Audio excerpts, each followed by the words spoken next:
Lucius Cornelius Sulla, the first Roman to march on Rome itself. Though often overlooked by the general public, he was the man who did everything Caesar did before Caesar and did it even better. He was superior even in killing Romans, as he effectively eliminated the elite class of Rome. Then, one day he simply declared, "I retire," and walked home without any protection, having ensured the elimination of all his rivals before dying of natural causes in his own house. He was described as brave as a lion and as shrewd as a fox. One Roman remarked that he would rather face the lion, as the fox was too cunning. This man won wars without even having to fight, and when he did fought, he was a beast. In a battle involving over 80,000 men, he not only secured victory, but also killed 20,000 of the enemy, captured 8,000 more, and achieved all this while losing just 23 of his own. So, who was Sulla? He came from a noble family. One of his ancestors had served as consul in Rome, but he was expelled from the Senate over dishes. He was found to possess over 10 pounds of silver dishes, which for some reason was considered illegal as it was seen as an unnecessary excess. 138 BCE. Sulla was born, much like Caesar, with a noble name but little wealth. He spent his time among the lowest ranks of Roman society: actors, singers, and entertainers. While Romans enjoyed the spectacles these people provided, socializing with them was seen as shameful. So how did a man, surrounded by Rome's outcasts, rise to become perhaps the most powerful figure in Roman history? The answer is simple: one old lady. How did she help him? By dying, leaving Sulla all her wealth in her will, as they had been lovers. There is no evidence that Sulla played a role in her death, but then it happened again, this time with another elderly woman, his stepmother. Sulla was either truly the charismatic, handsome, and charming prince that sources describe, or there was something far darker at play, something we are not being told. Either way, he was now rich. But in Rome, wealth wasn't enough. To truly rise, he needed military fame. Up until the age of 30, he did little of note.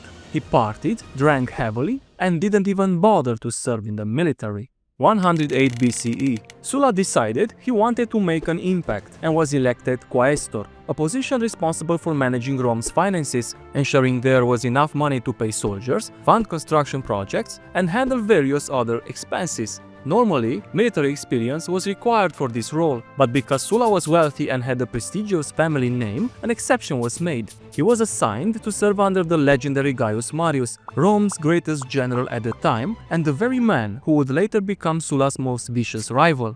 107 BCE. A war breaks out in Africa, more exactly Numidia. The Numidian leader, Jugurtha, proves difficult to defeat, as several consuls are sent against him. Some fail, while others return to Rome far richer than before, having been bribed. Now, Gaius Marius is sent to resolve the crisis. However, it is Sulla who will single-handedly win the war without even having to fight. How? Through kindness, at first. There is an episode where the king of Mauritania, Jugurtha's father-in-law and ally, sends envoys to the Romans with gifts. However, they are robbed along the way and arrive at the Roman camp empty-handed. No one believes that these two naked men are important envoys except Sulla. Showing compassion, he takes care of them, earning the gratitude of the Mauritanian king. Due to this act, the king specifically requests Sulla when negotiations begin and a friendship is formed. With only a small group of soldiers, Sulla advances deep into enemy territory to negotiate peace. At one point, he even passes near Jugurtha's camp, where the Numidian king considers capturing him. But the twist is that Sulla already pulled a reverse card on him, and the king of Mauritania betrays Jugurtha, chains his own son-in-law, and hands him over to Sulla. Normally, the commanding general, in this case Marius, would get all the glory for such a victory, not a subordinate delegated to negotiate. However, Sulla ensures that history remembers his role. So, at one point, he commissions a ring depicting Jugurtha's surrender directly to him, to brag that he was the one who ended the war. This act plants the seeds of rivalry between Marius and Sulla, setting the stage for the bitter conflict that will follow. 104 BCE. The Cimbri and Teutons are crushing one Roman army after another. Once again, Gaius Marius is sent to deal with the crisis, and Sulla is assigned to accompany him as a legate. A legate is essentially the general's right-hand man. leading troops in battle, helping to plan military strategies, supervising different sections of the army, and acting as a high-ranking field commander. Sulla quickly proves his worth by defeating the Tectosages, a tribe in southern Gaul. The following year, Sulla is elected military tribune, a position technically lower than his previous role, as a military tribune serves under a legate. He is tasked with negotiating with the Marsi, a group among the Germanic invaders, and successfully convinces them to desert from the Cimbri and Teutons. However, the very next year, Sulla requests a transfer to serve under Catulus, the other Roman consul, as he feels Marius is seizing opportunities from him. By now, tensions between Marius and Sulla are already beginning to surface. Catulus, as described by Plutarch, is somewhat slow, hesitant, lacking in energy and vigor. Precisely the kind of leader Sulla could take advantage of. He wanted a superior who would delegate responsibilities freely, allowing him to shine. At first, Catulus suffers a defeat, while Marius secures a victory on his front. The next year, Sulla is placed in charge of securing supplies for Catulus' army, and he does the job so efficiently that he doesn't just keep Catulus' forces well fed, but also manages to supply Marius' army as well. 98 BCE. Sulla runs for the praetor elections. A praetor serves as a judge in Roman courts, making legal decisions, enforcing laws, holding authority, and even commanding armies when necessary. However, Sulla loses the election, supposedly because the people preferred him as an aedile instead. An aedile was responsible for maintaining public buildings, managing grain supplies, enforcing city laws, and, most importantly, organizing public games. Given Sulla's friendship with the king of Mauritania, the Roman public hoped he would bring exotic spectacles, meaning wild animals, rare beasts, and perhaps even slaves from Mauritania, to entertain them in the arena. 97 BCE. Sulla finally secures election as praetor, though not without making generous promises of extravagant public games and likely resorting to bribery as well. Following his term, he is appointed pro-praetor of Cilicia, meaning he would govern the province in Rome's name. While there, he is tasked with an important mission. Ariobarzanes, the king of Cappadocia, had been overthrown by Mithridates VI,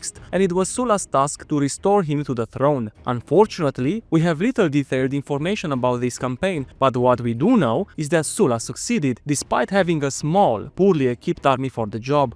Once again, he had to rely on his military skill and diplomatic tricks, proving just how adaptable he was. We also know that during this campaign, Sulla was awarded a symbolic crown made from grass and battlefield flowers, a prestigious honor presented by his own soldiers. He was also granted the title of Imperator, which was the highest military distinction in Rome, reserved only for those who had performed acts of extraordinary bravery, strategic brilliance, and decisive victory. Sulla reaches the Euphrates River, where a meeting takes place between himself, seated at the center of the table as a mediator, a Cappadocian envoy, and a Parthian envoy, who stand face to face on either side. Interestingly, both envoys believe they have represented their kingdoms well. However, when the Parthian envoy returns home and recounts the meeting to his king, he is executed. Why? Well, because he sat in the wrong place. The Parthian king believes that his envoy should have been seated directly across from Sulla, as the Parthians saw themselves as equals to Rome, not to a minor kingdom like Cappadocia. 93 BCE. Sulla returns to Rome only to face even greater challenges. He is accused of extorting Ariobarzanes, the very king he had helped reclaim the throne. However, in a suspicious turn of events, his accuser never appears in court, making Sulla the default winner of the case. Again, if there is something darker to this story, we will never know. Meanwhile, an even bigger crisis lies ahead. The Italian allies are demanding their rights. They want Roman citizenship, but the Romans refuse. They are willing to use Italian soldiers to win their wars, but unwilling to share political power. This tension erupts into the Social War, one of the bloodiest conflicts in Roman history. 89 BCE.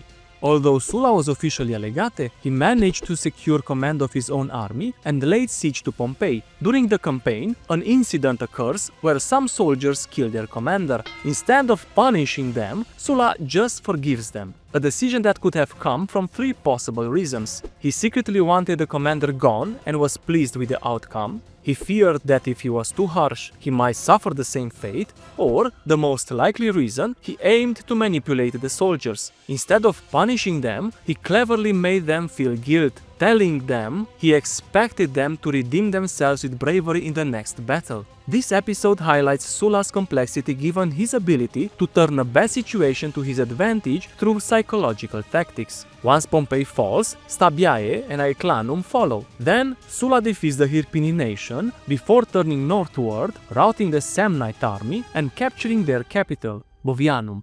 88 BCE, Sulla runs for consul and wins. The major issue at the time is that following the Social War, the Italian allies had been granted Roman citizenship. However, no clear laws had been established regarding their political integration, and the ruling elite had no real intention of granting them genuine influence. To delay the process, Sulla and his co-consul declare a suspension of public business, meaning no laws can be enacted during this period. Officially, this is due to an upcoming festival, but everyone knows it's just a tactic to delay granting political rights to the Italians, who are citizens in name only. Since nobody wants to put those laws in order, a tribune of the plebes, named Sulpicius, raises a mob gang in the streets of Rome, openly threatening to kill Sulla and his co-consul. Sulla, however, is not the type to hold on to some naive sense of dignity and die for a lost cause. Instead, he does what is necessary to save himself. He flees to the one house in Rome where he knows he will be safe, the house of Gaius Marius. What was said behind those closed doors is unknown, but this moment marks the last time these two men will ever share a room. Once Sulla leaves the house of Marius, he goes straight to the Senate and ends the suspension of public business. Then, without hesitation, he rushes to his army in Capua, supposedly to prepare for his campaign against Mithridates VI, the king of Pontus. In reality, Sulla knows what's coming. Marius wants to gain control of his army and take the Pontic campaign for himself. So, when Sulla reaches his troops, he paints an alarming picture of the situation in Rome, claiming that he was cheated out of his rightful command and that the streets of Rome are filled with violence. Then, he delivers the final blow, telling his soldiers something they cannot ignore. Marius plans to disband them and replace them with his own troops for the war against Mithridates. Now, let's analyze why Sulla's strategy was genius. By telling these things to his soldiers, he creates a reason for them to turn against Rome, painting it as unstable and corrupt. Then, he manipulates their greatest fear. He tells these men, recruited from the urban poor, that they will be cast aside, denied the riches of the East, with no plunder, no glory, and no fame, all because of Marius. What's interesting is that there was never any proof that Marius planned to disband the army and replace them with his own soldiers. In fact, it wouldn't have made much sense for him to do so, but through cunning deception, Sulla plants a seed of hatred in his soldiers' minds, preparing them for the unthinkable, marching on Rome itself. Later, when two tribunes arrive to take command from Sulla, the soldiers, convinced by his words, assume the worst, so they kill the tribunes before they even reach him. With a carefully crafted lie, Sulla transforms himself into their savior. If they still wanted to be soldiers, they had no choice but to follow him without hesitation. Once Sulla reaches Rome, Marius struggles to raise an army to fight against him. While Marius had many soldiers loyal to him, almost none were in Rome. After all, it was unimaginable that someone would attempt to commit the violation of attacking the city itself. Desperate, Marius even promises freedom to any slave who volunteers to fight for him. But slaves are not fools. They know they would be facing a professional army and that their so-called freedom would likely last only a day or two before they were slaughtered. Sulla then marches into the city, crushing Sulpicius' street gangs along the way. But when some citizens throw stones at his army from their rooftops, Sulla loses all restraint. Enraged, he orders his soldiers to set fire to the city, showing no mercy, no distinction between friend or foe, guilty or innocent. He even leads the destruction himself, torch in hand, setting an example as Rome burns. Yet later, he seems to have a change of heart. Riding without rest, he rushes to stop his soldiers from looting and punishes those caught looting the city. This sudden change in behavior may seem inconsistent, even bipolar, but by then the message was clear. No opposition would be tolerated. Marius and his son fled the city, while Sulpicius was killed by one of his own slaves. You might think Sulla would be pleased with this outcome, and at first it seems that way, by granting the slave his freedom as a reward. But then, he executes him for betraying his former master. Supposedly, this was considered a better fate, as the man died as a free citizen, by being thrown off a cliff. As the next step, Sulla declares Marius, the son of Marius, and 10 other individuals as enemies of the state. He also revokes most of the legislation that had been passed during his absence. Then, Sulla does something remarkable, almost unprecedented in history. He strengthens the Senate's power by enacting new laws instead of reinforcing power for himself. He even holds fair elections. While he supports one side, his enemies are still allowed to participate, and when they win the election, Sulla doesn't contest the results. Instead, he respects the decision and forces the newly elected officials to swear to uphold his laws while he is absent, preparing for his campaign against King Mithridates of Pontus. 87 BCE. Sulla takes his army and leaves to confront the king of Pontus. This is a long story, but to summarize, while Sulla is away, Marius returns to Rome and declares him an outlaw. Now, Marius controls the government and Sulla is the outlaw. However, Marius soon dies of natural causes.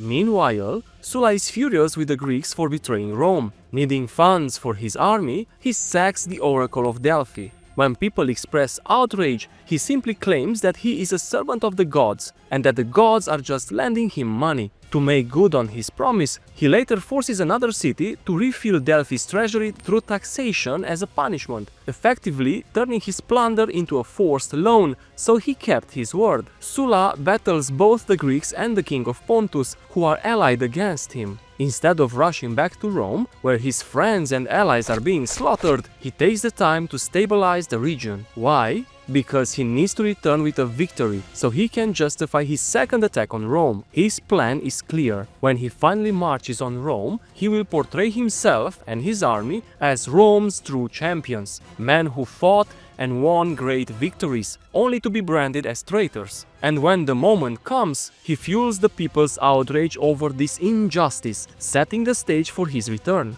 83 BCE. Sulla returns to Italy with his army and meets Pompey, his ally, and famously addresses Pompey as Imperator, a title of great honor reserved for those with supreme military authority. Being called Imperator is a rare and exceptional distinction, so Pompey takes immense pride in it. Here's the twist: Pompey is only 18 years old. He has no legal authority to raise legions or lead them. Everything he has done is technically illegal. So, when Sulla calls him Imperator, he may have been mocking him, but he still uses Pompey to fight his battles. After all, in a civil war, laws no longer matter. There are many battles during this period, but I'll highlight the funniest one. Scipio Asiaticus marches out to fight Sulla. Sulla, however, proposes a temporary armistice for negotiations, and thanks to this, he wins the battle without even fighting. How? During the peace talks, which he intentionally delays as much as possible, Sulla secretly instructs his men to infiltrate Scipio's camp and persuade his soldiers to switch sides. They talk up Sulla's leadership, bragging about how rich they've become under his command and flattering them with promises of wealth and success. When the armies finally line up for battle, Scipio's soldiers abandon him and defect to Sulla. The funny thing is that Sulla finds this Scipio Asiaticus more of a liability if he's left alive for the enemy team rather than a threat, so he tells him, "You know what? You're free to go, do whatever you want, do your thing." So Scipio Asiaticus leaves, assembles another army and heads to fight someone else, not Sulla this time. But history has a habit of repeating itself. His second army also abandons him and joins the enemy. How do you think this Scipio Asiaticus died? Incredibly, after being left by his army twice, he wasn't killed or assassinated. He died peacefully at home of natural causes. Honestly, I believe that's an achievement in itself. Getting back to Sulla, one more battle is worth mentioning. A decisive fight against the Samnites, where Crassus commands the right flank of the army and Sulla commands the left. During the battle, Crassus pushes forward aggressively, while Sulla's side is pushed back. The two flanks become completely separated. Sulla faces defeat. He retreats to his tent, thinking about his next move. Then, a messenger from Crassus arrives, not with bad news, but with a simple request for food. At that moment, Sulla realizes that while he had been struggling, Crassus had crushed the enemy's other flank. Seizing the opportunity, Sulla rallies his men, unites with Crassus, and together they finish off the Samnites, capturing the survivors. Enters Rome victorious, and here he does something worth for a movie. He doesn't just return, he makes a statement. He assembles the Senate and begins delivering a speech. However, he has secretly given orders for all the captured Samnites to be executed during his address, pretending to act surprised when the senators are distracted by the sounds of the killed prisoners, even though this was his intention, so he tells them to be calm, as those are just some criminals getting their punishment. This being a great symbol for what Sulla will do next. Sulla seizes absolute power, declaring himself dictator with no time limit. His first priority? Punishing his enemies. But instead of personally hunting them down, he cooks up something both brilliant and ruthlessly Machiavellian. He invented something called proscriptions. Every morning a new list of names will be published. All the names on the list are marked for death, and any random citizen was rewarded for carrying out the killing. Every offspring of someone listed would be banned from public life, all their wealth confiscated and put to auction at huge discounts. Many innocent people fall victim. If someone close to Sulla wanted your villa, they could simply say, "This man was your enemy while you were away, I swear it." That alone was enough to put you on the list. Even Crassus, one of Sulla's closest allies, abused the system, seizing properties through false accusations. Sulla eventually caught him and forbade him from adding names to the list, but the damage had already been done. Because of these proscriptions, whole families were just deleted. He erased entire dynasties. Ancient sources estimate that more than 4,000 names were listed, but as always, numbers vary depending on the source. Then, Sulla doubles the size of the Senate, increasing it from 300 to 600 senators. We can assume that at least 301 of them were his allies, considering he likely had no enemies left by this point. A new law book is written to ensure nobody, ever, would be able to take power like he did. He fixes the loopholes and adds delays between holding key offices. For instance, now you can have important positions only after a certain age, and no one can serve as consul twice in a row, as a 10-year gap is required before running again. These reforms were designed to slow down political ambition and ensure that those in power were older, allegedly wiser. Some believe that Sulla implemented these laws specifically to stall Pompey's rise, ensuring that as long as he was alive, no young upstart could challenge his authority or cause him trouble. Once he believes everything is in order, Sulla shocks everyone, again, by suddenly resigning his dictatorial power. After stepping down, he announces his candidacy for the consulship and, of course, he wins, since he has no enemies left. However, it's worth noting that he broke his own law in the process. According to the legislation he had written, he should not have been eligible to run, as he had already served as consul in 88 BCE and only 8 years had passed instead of the required 10. Once his consulship ends, Sulla retires to his home, living without any guards or protection, yet no one dares to challenge him, even as a private citizen. He spends his final year indulging in lavish parties, and eventually he dies of natural causes. I consider Sulla one of the most fascinating figures in history. We are told that when he wasn't working, he refused to take life seriously, constantly joking and fooling around. But the moment he was on duty, something changed in him as he became cold as stone, carrying out his duties with absolute seriousness. I hope you found his story just as interesting, and if you enjoyed the video, please comment, share, like and subscribe. Thank you for watching.